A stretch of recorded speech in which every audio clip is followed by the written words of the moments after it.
Hi there. This video today is to give you a little bit of a Cole's version of where we began. Again, our true self, finding our true self. And what I'd like to do is give you an example based on my journey, my experience, and how I've come to learn what I've learned.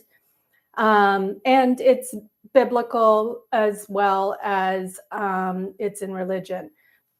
So when I was 25, I I wanted to know who God was. So I asked that bigger question, who is God? And that automatically, as soon as you ask, if you're asking God, those questions, He is going to now bring that to you to help you understand who He is. So it doesn't happen overnight. This is a constant, lifelong, growing thing. So asking God that question, "Who are you?" Automatically connected me to Him. That opened up that door to Him. So that is like on the outside of things, and being one with Him. Now I am one with God. So now I have to internalize God, and understand Him in myself, because God is in everything. And so now we have to understand ourselves as a piece of Him, because we are created in His image. So what does that mean? So that's the next step, which for me, I didn't have this sort of understanding. So it just, happened. And I understand that this is the way that we're teaching it more sort of plainly. It's really nothing complicated. It's just us being aware of us trying to understand who we really truly are. And the way that we can do that is by understanding who God is. So starting from the very beginning of things, because who are we? We have to go back now in time. So there is a lot of spirituality out there that talks about our oneness with God and how we're one, we're love, and things like that. But for me, I've always broken down things even smaller, because for me to know truth, I really had to know that God is real and He is truth. And if He is truth, then truth has to be here in the world. But how do you define truth when everybody's saying something different? How can we have, this is the male side of who I am and who we all are, that we need to know 1 + 1 = 2. There has to be a recipe to who God is. So if you are interested in understanding yourself in a deeper level, that actually completely heals you, you need to go to source. You need to go to who you are. And I'm Shani, but what is that? What does that mean? And how did I get here? How did I come to this place? So I'm now going backwards into time, and that takes me right back to the Garden of Eden, where there was Adam, and then out of Adam came Eve, and they are created in the image of God. And then moving forward from there, so they sinned, that created a baby, and now they created darkness. So that basically, darkness is ignorance. We didn't know the difference between good and evil. We didn't know what good is, and then we didn't know what evil is. So now we had to go through time to basically, like a toddler goes through your house. And if you're a parent, you're behind the toddler, constantly saying, well, don't touch that, don't do this, it's okay to do this, it's okay to go here. You're making rules for the toddler so that the toddler doesn't electrocute themselves within 5 seconds.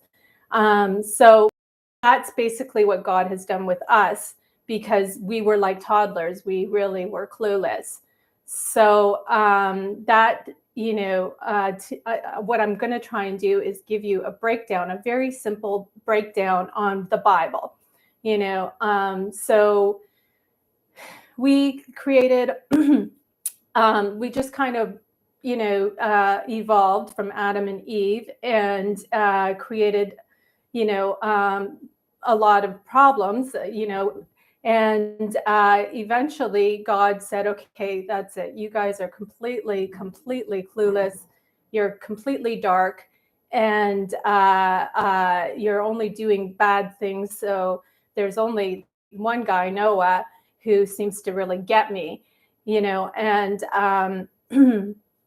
so Noah knew, and he intuitively, had that connection with God, and he knew that he needed to do what God said, because God was going to flood the earth.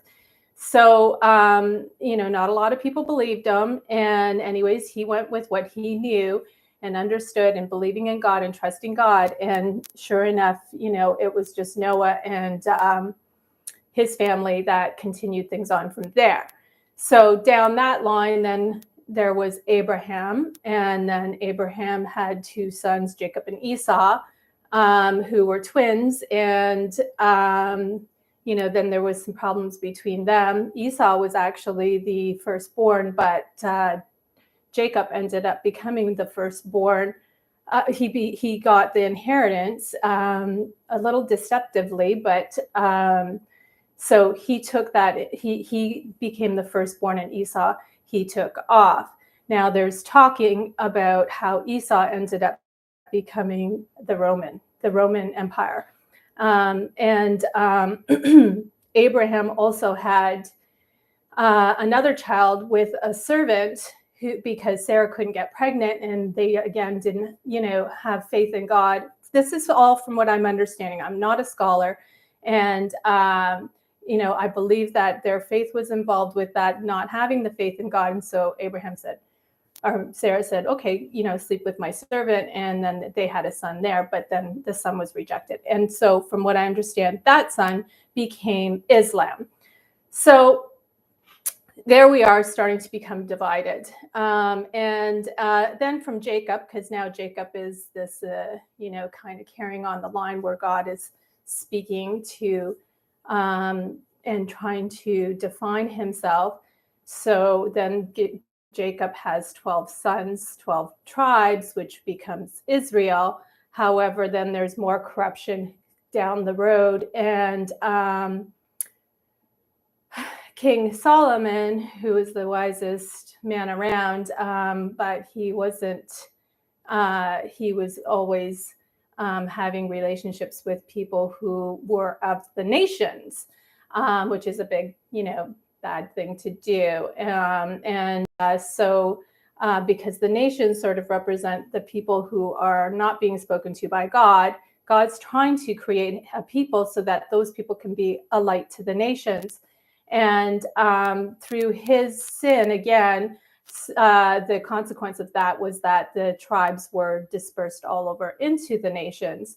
But one tribe has held on to that torch, which is the tribe of Judah, which is the Jews.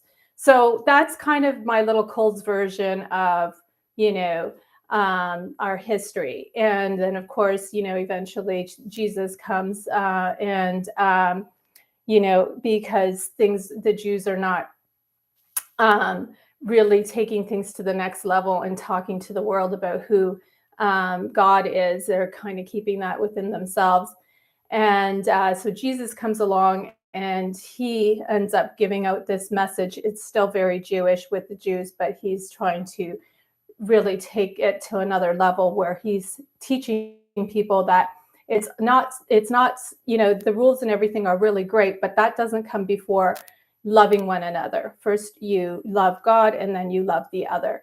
And that was his really big message for us to understand. And if we trusted in him, that we will find our way. So now that message, was everything evolved from there, and a number of religions and different ideas even within Christianity of Jesus. Now, the Jews have a real big problem with idol worship, of course, because they go back to when they received the Torah, and the great sin was that they idolized and worshipped the cow, I guess a bull or whatever. And so they're always so worried about idol worship. However, idol worship really, I mean, we idol worship. If God is not first, then we're idol worshiping. If we are worshiping ourselves, then we are idol worshiping. So people are really kind of missing this big, point that, well, and then Jesus too is in the image of God. He's not God, he's an image, so that should, we are not God, we're in the image of God, but we have a piece of God within ourselves. So it's really just trying to understand how God is, so that we don't, start idolizing, because that will skew our understanding of who God is on a bigger scale, that he is in everything and we are a part of everything. So, yeah, I guess I really wanted to just throw that out there with you for today's message about who we are. And as we understand who we are now and getting to that true self, we understand that God reveals himself in an image. So we are his image. What does that mean? Well, we're physical and he is spiritual. So we are trying to understand what is spiritual. Spiritual does not have a face. Spiritual is all of the character traits and attributes of the purity and of who God is and how we treat one another. That reveals God in the world. I mean, it's very common sense stuff. If we see somebody treating somebody without respect or in judgment, or if they're being mean to them or, whatever, then they're not believing in God. And that's just the bottom line of it. If we love God, then we love one another. And if we don't agree with one another, then we don't judge them. That's not our job. We're not judges. We judge it ourselves. We know that we're all one and we're all part of everybody else. But and we're all on a journey. Nobody here is perfect. So the only thing that we can do with disagreements is really take it all in, listen to it, or even if somebody is being completely rude or somebody is judging us or, whatever it is, we really try not to let our ego get in the way of that. And we really learn from how we react to it. Because if we react to it also in a negative way, in a way that doesn't represent God, then obviously they got to us and we are not now the image of God. So that's really our challenge in the world, which it's very, very challenging to always be aware of who we truly are, which is a spiritual being. We are physical, but in the image of God, but who we are truly is understanding God, who he is spiritual. He's also goodness. He's not evil. So we're switching from understanding. We can now actually look at things and really balance it all out, because there is so much evil in the world. It's easier now to choose what is the right thing to do. So we are choosing to be good people. That means we're choosing not to be darkness and in ignorance, and we're also seeking God. So that means that we're choosing to be light and to be light in the world. So that's really the message of God that he's trying to have us understand. And that takes us to being, again, his people, that he is calling to himself. And we're not just all, in one place in the world. we are all over the place. You know, all of us are individually waking up to this revelation of who God is and who we are as representatives of God. And we're all over the world. We're, you know, and what we can do is now with our light, you know, is try and wake up the rest of them. So that makes us Israel, the tribes. We are the tribes, you know, and we all come from different places, you know. And we're all speaking it in a slightly different way. So we really need to just love and respect and enjoy what we're learning from everybody. And the more challenging something is, the more that we can learn from it. And that's why I believe that the other image is a male, you know, male, female, and how that really challenges us. A male-female relationship is the most intimate that we can possibly have. So, you know, that is also the most challenging. And, you know, as we see in this world, marriage is very, you know, there's more divorces now than I think successful marriages. So, and the other challenging thing is, you know who you are. I'm a female. I'm also a Gentile. I'm a non-Jewish female. I didn't know anything about Judaism. I didn't know anything about Jewish.